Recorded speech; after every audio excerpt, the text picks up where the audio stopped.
الحمد لله نحمده ونستعينه ونستغفره ونؤمن به ونتوكل عليه ونعوذ بالله من شرور أنفسنا ومن سيئات أعمالنا من يهده الله فلا مضل له ومن يضلله فلا هادي له ونشهد أن لا إله إلا الله وحده لا شريك له ونشهد أن محمدا عبده ورسوله أما بعد برادران اسلام، آج ہماری تقریر کا موضوع ہے توحید خالص اور رد شرک۔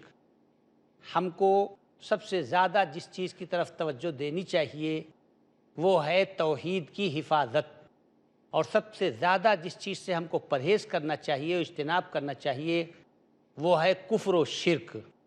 حدیث شریف کے اندر آیا ہے کہ اگر کسی شخص کے اندر 3 باتیں ہوں گی تو اس کو ایمان کا ذائقہ نصیب ہوگا۔ پہلی بات یہ ہے ان یکون اللہ و رسولہ احب الیہ مما سواہما، اللہ اور رسول سے سب سے زیادہ اس کو محبت ہو، اور دوسری بات یہ ہے کہ اس کی خواہش شریعت کے تابع ہو، اور تیسری بات یہ ہے کہ کفر سے اس کو اتنی نفرت ہو اور کفر سے وہ اتنا پرہیز کرے جتنا آدمی آگ کے انگارے سے پرہیز کرتا ہے، کہ اگر آگ کا انگارہ ذرا بھی اس کے آنچ لگ جاتی ہے تو بے چین ہو جاتا ہے، تلملا اٹھتا ہے۔ اسی طرح ذرہ برابر بھی کہیں کفر کا اگر شائبہ ہو رہا ہو تو آدمی بے چین ہو جائے اور اس سے دور ہونے کی کوشش کرے اور شرک کو اپنے سے دور کرنے کی کوشش کرے۔ بھائیو، توحید کے اندر کتنی تاثیر ہے کہ حدیث میں آتا ہے کہ افضل الذکر لا الہ الا اللہ، کہ سب سے بڑا ذکر لا الہ الا اللہ ہے، جس میں اللہ تعالیٰ کی توحید کا اعلان کیا گیا ہے اور اللہ کے ساتھ کسی کے بھی شریک ہونے کی نفی کی گئی ہے۔ ایک ایک ذرہ اور ایک ایک پتے کا اللہ کو علم ہے، اور ایک ایک قطرے پر اور ایک ایک ذرے پر صرف اللہ کا تصرف اور اللہ کا اختیار ہے۔ اللہ کے سوا نہ کسی نبی کو ایک ذرے پر تصرف کا حق حاصل ہے، نہ کسی ولی کو پانی کے ایک قطرے پر اختیار ہے، نہ بڑے سے بڑے آدمی کا کوئی اجارہ ہے۔ سارے اختیارات اور سارے تصرفات اور ہر طرح کی قدرت اللہ تعالیٰ کے ہاتھ میں ہے۔ آپ حضرات غور فرمائیے کہ اگر اللہ کے سوا کسی کو اختیار ہوتا تو ابو الانبیاء یعنی انبیاء کے جد امجد حضرت ابراہیم علیہ السلام، جن کی نسل سے انبیاء پیدا ہوئے، حضرت ابراہیم علیہ السلام نے نمرود کے سامنے اللہ تعالیٰ کا اور اپنے رب کا تعارف کرایا کہ میرا رب کون ہے۔ فرمایا الذی خلقنی فہو یہدین، جس نے مجھ کو پیدا کیا اور میرے لیے وہی راستہ بتائے گا کہ تم کو کون سے راستے پر چلنا ہے۔ والذی ہوا یطعمنی ویسقین، اور جو مجھے کھلاتا ہے اور پلاتا ہے۔ وَإِذَا مَرِضْتُ فَهُوَ يَشْفِينِ، اور جب میں بیمار ہوتا ہوں تو وہی شفا دیتا ہے۔ وَالَّذِي يُمِيتُنِي ثُمَّ يُحْيِينِ، اور وہ جس کے قبضۂ قدرت میں میری موت و حیات ہے۔ وَالَّذِي أَطْمَعُ أَن يَغْفِرَ لِي خَطِيئَتِي يَوْمَ الدِّينِ، اور وہ ہے میرا رب کہ جس کے بارے میں مجھے پوری توقع ہے کہ محشر کے دن میری مغفرت فرمائے گا اور مجھے جنت عطا فرمائے گا۔ رسول اللہ صلی اللہ علیہ وسلم جو امام الانبیاء ہیں، اگر کسی کو اللہ کے اختیارات میں دخل ہوتا تو امام الانبیاء کو دخل ہوتا، مگر اس کو کیا کیجئے گا کہ امام الانبیاء 5 وقتہ نمازوں کے اندر دعا فرمایا کرتے تھے، اللہم لا مانع لما اعطیت ولا معطی لما منعت، اے اللہ جو کچھ آپ دینے کا فیصلہ کر لیں اسے کوئی روک نہیں سکتا، اور جو روک دیں اسے کوئی دلوا نہیں سکتا۔ کوئی انسان کسی انسان کو کیا دیتا ہے؟ آدمی ایک بہانہ ہے، خدا دیتا ہے۔ دل میں تو ذوف عقیدت کو کبھی راہ نہ دے، کوئی کچھ دے نہیں سکتا اگر اللہ نہ دے۔ ملک شام میں اہل اسلام کو جنگ تھی نصرانیوں سے، بت پرستوں سے۔ نصرانی بادشاہ نصرانیت کے لیے مجبور کرتا تھا، اور جبر کے ساتھ اور زور اور زبردستی کفر پر مسلمانوں کو اور کمزوروں کو مجبور کرتا تھا۔ تو اہل اسلام کی جنگ تھی، اتفاق سے 3 نوجوان جو تینوں سگے بھائی تھے اور نہایت حسین و جمیل تھے، اور 20، 21، 22، 23 سال کی ان کی عمر تھی، تینوں گرفتار ہو گئے۔ گرفتار کر کے بادشاہ کے پاس لے جائے گئے۔ بادشاہ نے کڑھاؤ چڑھوا دیے آگ کے اوپر، چولہے کے اوپر کڑھاؤ رکھوا دیا لوہے کے، اور لوہے کے کڑھاؤ کو تیل سے بھروا دیا۔ جب تیل کھولنے لگا تو جو بڑا بھائی تھا اس سے جلادوں نے کہا کہ یا تو تم کفر اختیار کرو، یا تو ایمان و اسلام سے توبہ کرو، اور کفر میں آ جاؤ اور نصرانیت اختیار کرو، ورنہ تم کو اس کھولتے ہوئے تیل میں ڈال دیا جائے گا۔ اللہ نے اپنے مومن بندے کو ثابت قدمی عطا کی اور اس نے کہا کہ کھولتے ہوئے تیل میں کود جانا گوارا ہے، مگر کفر کرنا اور شرک کرنا اور نصرانیت اختیار کرنا گوارا نہیں ہے۔ اللہ نے ہم کو اسلام اور ایمان کی سچائی عطا کی، ہم اسے نہیں ہٹ سکتے۔ جب بادشاہ اور اس کے جلاد مایوس ہو گئے، ان کے قدم ڈگمگائیں گے نہیں، تو بڑے بھائی کو کھولتے ہوئے تیل میں ڈال دیا گیا اور وہ اس میں جل کر بھن کر لاوا بن گیا، اور دو بھائی دیکھتے رہے۔ آپ سوچ سکتے ہیں کہ یہ منظر دیکھ کر پتے پانی ہو جاتے ہیں اور کلیجہ منہ کو آ جاتا ہے اور آدمی کے حوصلے پست ہو جاتے ہیں۔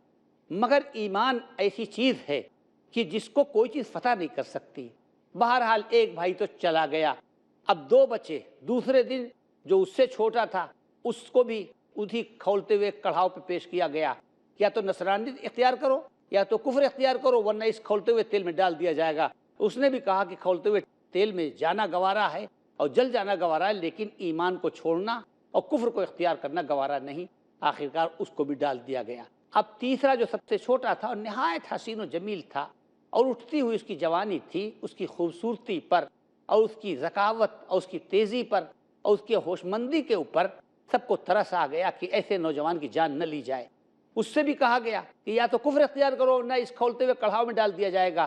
تو اس نے بھی اپنے دو بھائیوں والا طریقہ اختیار کیا کہ کڑھاؤ میں جانا تو گوارا ہے لیکن کفر کو اختیار کرنا گوارا نہیں۔ جب بادشاہ اور اس کے سپہ سالار سب مایوس ہو گئے تو بادشاہ نے سوچا کہ کسی طرح اس نوجوان کو بچا لیا جائے۔ تو جو اس کا سپہ سالار تھا اس نے کہا کہ بادشاہ سلامت، آپ مجھے اجازت دیجئے، میں اس نوجوان کو بہکانے اور پھسلانے اور ورغلانے اور نصرانیت اور کفر تک لانے کی کوشش کروں گا۔ میری ایک نوجوان لڑکی ہے جو اسی کی طرح حسین و جمیل ہے اور اس کو بڑی تدبیریں آتی ہیں، وہ بڑی ہوشیار ہے۔ میں ان دونوں کو تنہائی میں جمع کروں گا اور اپنی لڑکی سے کہوں گا کہ اس کو ورغلائے، کسی طرح اس کو اپنا بنائے اور کفر کے اوپر آمادہ کرے۔ مجھے امید ہے کہ میری لڑکی اتنی باتدبیر ہے، وہ اپنے حسن و جمال کے ذریعے اس کو فطرے میں ڈال لے گی اور کفر کے اوپر اس کو آمادہ کر دے گی۔ تو بادشاہ نے مہلت دے دی۔ ایک وزیر تھا، سپہ سالار تھا، اس کے پاس کوئی مکانوں کی اور محلہ کی کمی نہیں تھی۔ ایک محل اپنی لڑکی کے لیے اور اس لڑکے کے لیے جو ملک شام سے ایمان کی حالت میں گرفتار کیا گیا تھا، دونوں کو تنہا کر دیا اور اپنی لڑکی سے کہا جس طرح ممکن ہو اس نوجوان کو بہکا کر نصرانیت اور کفر پر آمادہ کرو۔ چنانچہ وہ لڑکی اپنے حسن و جمال کے فتنے میں برابر ڈالنے کی کوشش کرتی رہی۔ حضرات اور میرے نوجوانوں، غور کرو، نوجوان ہے اور حسین جمیل لڑکی ہے اور درمیان میں کوئی رکاوٹ نہیں، مگر جب ایمان آتا ہے تو کتنی پاک دامنی آ جاتی ہے، کتنی پارسائی آ جاتی ہے، کتنی آدمی کے اندر طہارت آ جاتی ہے، اللہ کی مدد شامل ہو جاتی ہے۔ بالکل حضرت یوسف علیہ السلام اور زلیخا جیسا واقعہ تھا۔ ادھر وہ لڑکی اپنے فتنے سے اور اپنے حسن سے اس کو آمادہ کرنا چاہتی تھی، اور یہ دن رات روزہ رکھنا اور نماز پڑھنا اور اللہ کے سامنے رونے کے سوا اس کا کوئی کام ہی نہیں تھا۔ جب تک وہ جاگتا تھا بس اللہ کا ذکر کرنا، اللہ سے توبہ کرنا، اللہ سے مدد مانگنا، رونا اور گڑ گڑانا، یہی اس کا کام تھا۔ آخر لڑکی کا دل متاثر ہو گیا، لڑکی متاثر ہو گئی اور لڑکی خود بھی مومن ہو گئی۔ یہ دیکھیے، جب ایمان مضبوط ہوتا ہے تو دوسرے پر اثر ڈال دیتا ہے ایمان۔ لڑکی کا باپ یہ سمجھتا تھا کہ میری لڑکی کامیاب ہو جائے گی، مگر لڑکی کامیاب نہیں ہو سکی، بلکہ خود لڑکی ہی اس کی معتقد ہو گئی اور ایمان لے آئی۔ اب لڑکی نے تدبیر کی۔ جب باپ نے پوچھا کہ بیٹی تم کامیاب ہوئی، تو کہا کہ ابھی تک تو میں کامیاب نہیں ہوئی، کیونکہ وہ میری طرح رجوع ہی نہیں ہوتا، مجھ کو دیکھتا ہی نہیں، دن رات اللہ کو یاد کرتا رہتا ہے، روتا اور گڑ گڑاتا رہتا ہے۔ ابا جان ایسا کیجئے کہ اس شہر کے اندر اس کے دو بھائی مارے گئے ہیں اور کڑھاؤ میں ڈالے گئے ہیں، اس کا زخم تازہ ہے، اس کے دل پر وہی اثر ہے، اس لیے اس شہر کے اندر تو دوسرے مذہب کے بارے میں یہ سوچ ہی نہیں سکتا۔ تو میری رائے ہے کہ کسی دوسرے شہر میں ہم دونوں کو منتقل کر دیجئے تاکہ اس شہر کی جو تلخ اور کڑوی یادیں ہیں وہ اس کے ذہن سے نکل جائیں۔ تو باپ کی سمجھ میں آ گیا، دوسرے شہر میں دونوں کو بھیج دیا گیا۔ بادشاہوں کے لیے، سپہ سالاروں کے لیے، وزیروں کے لیے کوئی مکانات کی کمی نہیں ہوتی، دوسرے شہر کے اندر بھی اس کے محلات تھے، ایک محل کے اندر دونوں جا کر محفوظ ہو گئے۔ اب تو دونوں مومن ہو گئے اور دونوں ساتھ ساتھ نماز پڑھنا، اللہ کی بارگاہ میں رونا اور گڑگڑانا یہی کام تھا۔ حاضرین، وقفے کا وقت ہو گیا ہے، انشاءاللہ وقفے کے بعد پھر حاضر ہوں گے اور اپنی بات کا سلسلہ جاری کریں گے۔ وقفے تک کے لیے مہلت دیجیے۔ السلام علیکم ورحمۃ اللہ۔ بات چل رہی تھی کہ اللہ تعالیٰ نے اس کے برابر رونے اور گڑ گڑانے اور اللہ کی طرف رجوع کرنے میں یہ تاثیر رکھی کہ وہ لڑکی مومن ہو گئی، مسلمان ہو گئی۔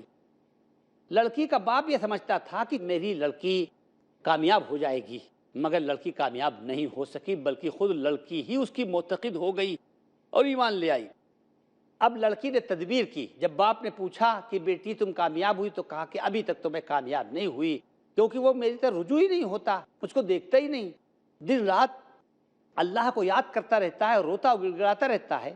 ابا جان ایسا کیجئے کہ اس شہر کے اندر اس کے 2 بھائی مارے گئے ہیں اور کڑھاؤ میں ڈالے گئے ہیں، اس کا زخم تازہ ہے، اس کے دل پر وہی اثر ہے، اس لیے اس شہر کے اندر تو دوسرے مذہب کے بارے میں یہ سوچ ہی نہیں سکتا، تو میری رائے ہے کہ کسی دوسرے شہر میں ہم دونوں کو منتقل کر دیجئے تاکہ اس شہر کی جو تلخ اور کڑوی یادیں ہیں وہ اس کے ذہن سے نکل جائیں۔ تو باپ کی سمجھ میں آ گیا، دوسرے شہر میں دونوں کو بھیج دیا گیا۔ بادشاہوں کے لیے، سپہ سالاروں کے لیے، وزیروں کے لیے کوئی مکانات کی کمی نہیں ہوتی، دوسرے شہر کے اندر بھی اس کے محلات تھے، ایک محل کے اندر دونوں جا کر محفوظ ہو گئے۔ اب تو دونوں مومن ہو گئے اور دونوں ساتھ ساتھ نماز پڑھنا، اللہ کی بارگاہ میں رونا اور گڑگڑانا یہی کام تھا۔ اب دونوں تہیا کیا کہ ہم تو دونوں مومن ہو گئے ہیں، اس لیے اس کفر کے علاقے میں ہمارے لیے رہنا ہی مناسب نہیں، لہذا یہاں سے نکل جانا چاہیے۔ تو وہ تو سپہ سالار اور وزیر کی لڑکی تھی، اس نے کہا کہ ہم نکلنے کے لیے تدبیر کریں گے۔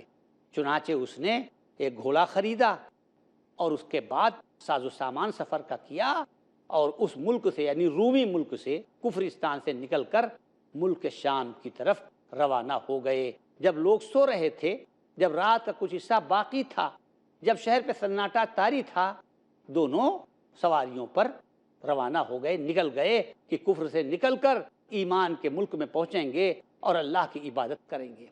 تو عرض کرنے کا منشا یہ ہے کہ اہل توحید کی اس طرح مدد ہوتی ہے۔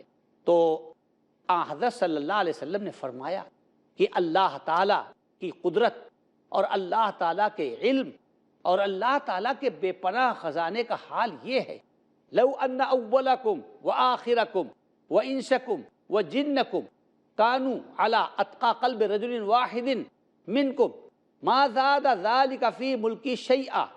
اللہ تعالیٰ فرماتا ہے کہ تمام پچھلے انسان اور تمام آنے والے انسان اور تمام جنات اور تمام انسان اگر ایک میدان میں کھڑے ہوں اور سب اپنی دلی مراد ہم سے مانگیں اور سب کی جھولیاں ہم بھر دیں، تب بھی ہمارے خزانے سے اتنا بھی کم نہیں ہوگا جتنا ٹھاٹھیں مارتے ہوئے دریا کے اندر سوئی ڈال دی جاتی ہے اور سوئی کی نوک کے اوپر جو نمی آ جاتی ہے اور اس نمی سے جو سمندر میں کمی آتی ہے، اتنا بھی ہمارے خزانے سے کم نہیں ہوگا۔ اور اللہ تعالیٰ فرماتا ہے، لو ان اولکم وآخرکم وجنکم وانسکم کانوا علی افجر رجل واحد ما نقص ذلک من ملکی شیئا۔ اگر تمام لوگ متقی ہو جائیں، تمام پرہیزگار ہو جائیں، تو میرے بادشاہت میں اضافہ نہیں ہو سکتا، اور تمام فاسق و فاجر ہو جائیں، تمام میرے باغی ہو جائیں، تو ان کے باغی ہونے سے میری بادشاہت میں کمی نہیں آ سکتی۔ تمام اگلے اور تمام پچھلے، تمام انسان اور تمام جنات ایک میدان میں کھڑے ہو کر مجھ سے مانگیں اور میں سب کی جھولیاں بھر دوں، تو بھی میرے خزانے سے بس اتنا کم ہوتا ہے جتنا کہ سمندر میں سوئی ڈالنے سے ذرا سی نمی آ جاتی ہے۔ لوگوں سمجھ لو کہ تمہارے ایک ایک عمل کا ہم احاطہ کر رہے ہیں اور تمہارے تمام اعمال ہماری نظروں میں ہیں اور ایک ایک عمل کا ہم بھگتان کریں گے۔ حاضرین، آپ سمجھتے ہیں کہ اللہ سو رہا ہے؟ اللہ سو نہیں رہا ہے، اللہ جاگ رہا ہے۔ الناس نیام فاذا ماتوا انتبہوا، لوگ سو رہے ہیں، جب مریں گے تب ان کی آنکھیں کھلیں گی کہ ہم نے جو گناہ کیے تھے وہ اپنے راستے میں کانٹے بوئے تھے، اور جنہوں نے نیکی کی تھی انہوں نے اپنے لیے گلزار کا، پھلواری کا اور راحت کا انتظام کیا تھا۔ قرآن کریم میں ہے قل لا املک لنفسی نفعا ولا ضرا الا ما شاء اللہ ولو كنت اعلم الغیب لاستکثرت من الخیر وما مسنی السوء ان انا الا نذیر وبشیر، کہ اگر میں اپنے لیے بھی، دوسروں کے لیے تو کیا، اپنے لیے بھی نہ کسی نفع کا مالک ہوں اور نہ کسی نقصان کا مالک ہوں، اور اللہ جتنا مجھے اختیار دے بس اتنا اختیار مجھے حاصل ہے، اللہ کے دیے ہوئے اختیار سے بڑھ کر مجھے کوئی اختیار ہے۔ اور جو لوگ کہتے ہیں میں اگر غیب کو جانتا ہوتا تو مجھے کبھی کوئی تکلیف نہ پہنچتی، ہمیشہ راحت ہی پہنچتی رہتی ہے، لیکن غیب کا علم تو اللہ کے سوا کسی کو نہیں، عالم الغیب و شہادت تو اللہ تعالیٰ ہے۔ غور فرمائیے، بہت سے لوگ اصرار کرتے ہیں کہ رسول اللہ صلی اللہ علیہ وسلم کو عالم الغیب کہو۔ ارے بھائیو، رسول اللہ کو عالم الغیب کہنے سے رسول اللہ صلی اللہ علیہ وسلم کا رتبہ نہیں بڑھے گا۔ کیا نبی کو خدا بنانے سے نبی کا رتبہ بڑھتا ہے؟ نبی کو نبی کی حد میں رکھو، خدائی حدود میں مت داخل کرو۔ آپ غور کریے کہ اللہ تعالیٰ کے سوا مندر کے اندر مورت کے سامنے آدمی سر جھکاتا ہے، کافر ہو جاتا ہے، آگ کی پوجا کرتا ہے، کافر ہو جاتا ہے، مریم اور عیسیٰ مسیح کے سامنے جھکتا ہے، کافر ہو جاتا ہے، بت پرست بتوں کے سامنے جھکے اور ان سے مرادیں مانگے، کافر ہو جائے، آگ کے سامنے جھکے، پانی کی پوجا کرے اور مرادیں مانگے، کافر ہو جائے، اور آپ کے لیے 7 خون معاف ہیں۔ اس درگاہ پہ جائیے تو وہ سوالات کیجیے جو اللہ سے سوالات کیے جاتے ہیں، اس درگاہ پہ جائیے تو وہ چیزیں مانگے جو اللہ سے مانگی جاتی ہیں۔ یہ تو بڑی ناانصافی کی بات ہے کہ دوسرے لوگ مورت کے سامنے جھکیں کافر ہو جائیں، اور عیسیٰ مسیح سے دعائیں کریں اور کافر ہو جائیں، آگ کے سامنے سر جھکائیں اور کافر ہو جائیں، اور آپ درگاہوں میں جا کر شوق سے سجدے کریں اور وہاں مرادیں مانگیں، وہاں اولاد کی دعا کریں، وہاں رزق مانگیں، اور آپ کے ایمان میں کچھ خلل نہ آئے۔ یہ تو ناانصافی کی بات ہے۔ کرے غیر گربت کی پوجا تو کافر، جو ٹھہرائے بیٹا خدا کا تو کافر، کواکب میں مانے کرشمہ تو کافر، جھکے آگ پر بہر سجدہ تو کافر، مگر مومنوں پر کشادہ ہیں راہیں، پرستش کریں شوق سے جس کی چاہیں۔ نہ ایمان میں کچھ خلل اس سے آئے، نہ توحید بگڑے، نہ ایمان جائے۔ تو یہ نہیں چلے گا، آپ اپنی زبان سے چلا لیجئے، لیکن اللہ کی عدالت میں بالکل کانٹے کے ترازو سے اعمال تولے جائیں گے، جیسے کانٹا ہوتا ہے اسی طرح سے ترازو سے تولے جائیں گے۔ ذرہ برابر بھی اللہ کی نگاہوں سے کوئی برائی اوجھل نہیں ہو سکتی۔ یا بنی انہا ان تک مثقال حبۃ من خردل فتکن فی صخرۃ او فی السماوات او فی الارض یاتی بہ اللہ ان اللہ لطیف خبیر۔ بیٹا، اگر رائی کے دانے کے برابر بھی کوئی بدی ہے اور تم نے چٹانوں میں چھپ کر کیا ہے، یا آسمانوں میں اڑ گئے ہو وہاں جا کے کیا ہے، یا زمین میں اتر کر سمندر کی موجوں میں غوطہ لگا کے کیا ہے، یا جنگل کی جھاڑیوں میں چھپ کر کیا ہے، اللہ کی نگاہ سے اوجھل نہیں رہ سکتی برائی۔ اللہ تعالیٰ اس کو نکال کر اور ایک ایک رائی اور ایک ایک پائی کا اللہ تعالیٰ بدلہ دیں گے۔ حضرت لقمان علیہ السلام نے اپنے بیٹے کو نصیحت کی تھی۔ لقمان حکیم انبیاء کے بعد سب سے زیادہ عقل مند تھے۔ اپنے بیٹے کو جو انہوں نے نصیحت کی وہ اپنی زندگی کا نچوڑ بیان کیا۔ انہوں نے کہا، بیٹا، جب کوئی کسی کے اوپر ڈاکہ ڈالتا ہے تو ظلم کرتا ہے، جب کوئی کسی کو قتل کرتا ہے تو ظلم کرتا ہے، جب کوئی کسی کی جائیداد ہڑپ کرتا ہے تو ظلم کرتا ہے، لیکن میرے بیٹے، قتل کرنے والا بھی اتنا بڑا ظلم نہیں کرتا، ڈاکہ ڈالنے والا بھی اتنا بڑا ظلم نہیں کرتا، کسی کی جائیداد کو ہڑپ کرنے والا بھی اتنا بڑا ظلم نہیں کرتا جتنا بڑا ظلم شرک کرنے والا کرتا ہے، یعنی اللہ کے ساتھ دوسرے کو شریک ٹھہرانا۔ وَإِذْ قَالَ لُقْمَانُ لِابْنِهِ وَهُوَ يَعِظُهُ يَا بُنَيَّ لَا تُشْرِكْ بِاللَّهِ إِنَّ الشِّرْكَ لَظُلْمٌ عَظِيمٌ۔ وہ وقت یاد کرو جب لقمان نے اپنے بیٹے کو نصیحت کی اور کہا کہ بیٹا، اللہ کے ساتھ کسی کو شریک نہ ٹھہرانا، کیونکہ اللہ کے ساتھ کسی کو شریک ٹھہرانا سب سے بڑا گناہ ہے۔